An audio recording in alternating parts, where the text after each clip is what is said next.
আজকে আমরা যাব কাঁচরাপাড়া মার্কেটে কিছু কেনাকাটি করার জন্য।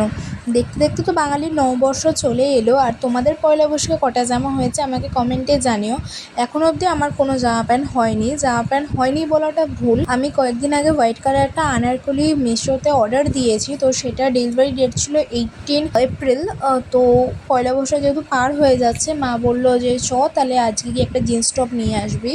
আজকে আমরা মেনলি কাঁচরাপাড়া যাচ্ছি বুঞ্জির একটা জামা চেঞ্জ করার জন্য। কয়েকদিন আগে আমি একটা ভিডিওতে দেখিয়েছিলাম যে বুঞ্জির জন্য একটা পিঙ্ক কালারের জামা নিয়েছিলাম, তো ওটা ওর একটু হাইটের শর্ট হচ্ছে, তার জন্য আমরা ওই জামাটা এখন চেঞ্জ করতে যাচ্ছি। তো দেখো আমরা এখন রেডি হয়ে বেরিয়ে চলে এলাম কাঁচরাপাড়া স্টেশনে। সেদিনকে না কাঁচরাপাড়া মার্কেটে প্রচণ্ড ভিড় হয়েছিল। আমরা এর আগের দিন যেহেতু মায়াবড়ি থেকে ফিরেছিলাম, তো তখন আসার সময় একবারে মার্কেট হয়ে এসেছিলাম, সেদিন অতটা ভিড় হয়নি। বাট পরের দিন আমরা যখন জামা চেঞ্জ করার সময় গেলাম মার্কেটে গিয়ে দেখলাম প্রচণ্ড ভিড়। আর আমরা এর আগের বার এই দোকান থেকেই জামাটা নিয়েছিলাম বুঞ্জির জন্য, তো ওই দোকান থেকে একটা পিঙ্ক কালার বুঞ্জির জন্য জামা নিয়ে চলে এলাম মায়ের জন্য একটা চুড়িদারের নেওয়ার জন্য। আর মা নিয়েছিল এই ব্লু কালার চুড়িদারটা। তারপর আমরা একটু চলে এলাম মায়ের জন্য জুতো দেখতে, কিন্তু মার ওখানে জুতো পছন্দ না হয় চলে এলাম ফুচকা খেতে।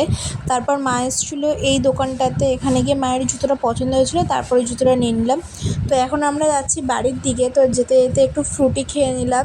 তারপর আর কি টোটো করে চলে এলাম বাড়িতে। আর বাড়ি এসে দেখি পাপা নিয়ে এসেছিলো রাইস আর চিলি চিকেন। তারপর ওটা দিয়ে আমরা ডিনার কমপ্লিট করলাম। দেখা হচ্ছে নেক্সট মিনি ব্লগে। Bye bye.